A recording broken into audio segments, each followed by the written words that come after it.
सभी प्यारे बच्चों को सुप्रभात, गुड मॉर्निंग। आज हम पढ़ेंगे पाठ बस की यात्रा। इस पाठ के लेखक हैं श्री हरिशंकर परसाई जी।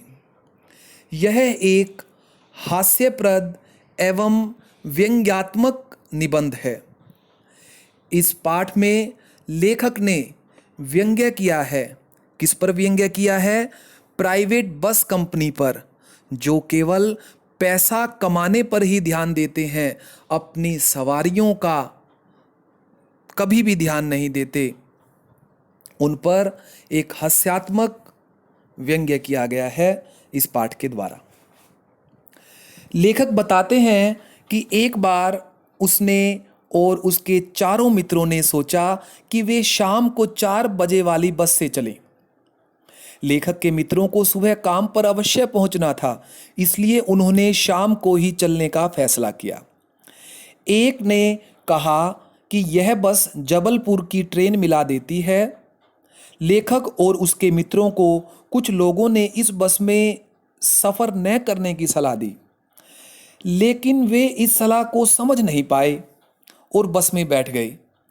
बस अत्यंत पुरानी थी, जिसे देख उनकी आंखों में श्रद्धा का भाव उमड़ गया। लेखक ने हंसी से कहा कि यह बस सफर के लिए नहीं, पूजा के योग्य लग रही है। बस कंपनी के हिस्सेदार भी इसमें बैठे हुए थे। जो लोग अपने संबंधियों को छोड़ने आए हुए थे, वे उन्हें इस तरह देखने लगे जैसे वे उन्हें अंतिम विदाई दे रहे हो। इंजन स्टार्ट हो गया, लेकिन ऐसा लगा जैसे सारी बस ही इंजन हो।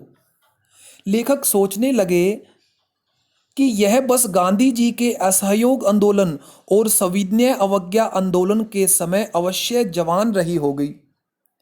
कि एक समय तो ऐसा जरूर होगा ये जवान रही होगी, अब तो बहुत बूढ़ी हो गई है।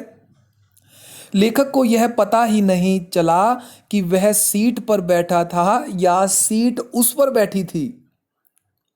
सीटों की हालत खराब हो चुकी थी। अचानक बस चलते चलते रुक गई। कारण का पता चला कि पेट्रोल की टंकी में छेद हो गया था। ड्राइवर ने बाल्टी में पेट्रोल निकालकर नली द्वारा उसे इंजन में भेजना शुरू कर दिया।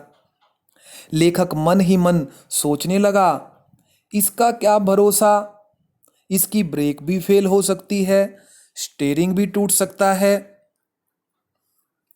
झील को आते देखकर लेखक सोचता है कि अब तो यह बस अवश्य ही इसमें गोता लगा देगी। जब पेड़ आते हैं तब लेखक और डर जाता है कि कभी इस पेड़ से बस ना टकरा जाए, कभी उस पेड़ से बस ना टकरा जाए। बस अचानक से फिर रुक गई, लेकिन बस कंपनी के हिस्सेदार इतने पर भी कहने लगे, बस तो फर्स्ट क्लास है जी, ये तो इत्तेफाक की बात है कि आज खराब हो गई। लेखक को अंतर्मन में ग्लानि हो रही थी, पछतावा हो रहा था कि वह इतनी बूढ़ी बस पर सवारी कर रहे हैं।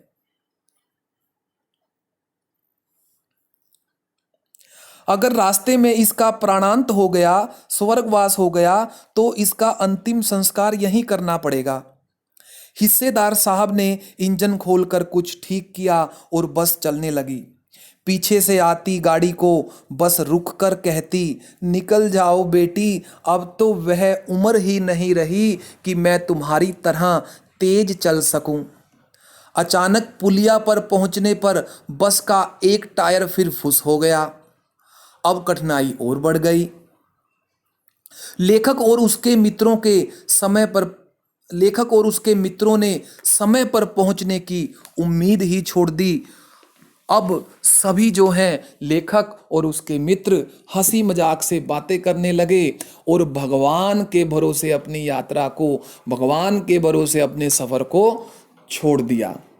तो इस प्रकार इस पाठ में लेखक ने एक व्यंग्यात्मक रूप से, हास्यप्रद ढंग से जो है बस कंपनियों के मालिक पर व्यंग्य किया है और उन्हें इस तरह से कार्य न करने के लिए प्रेरित किया है। इस पाठ को पुनः पढ़ें और इसके प्रश्न उत्तर आप याद करेंगे सभी बच्चे।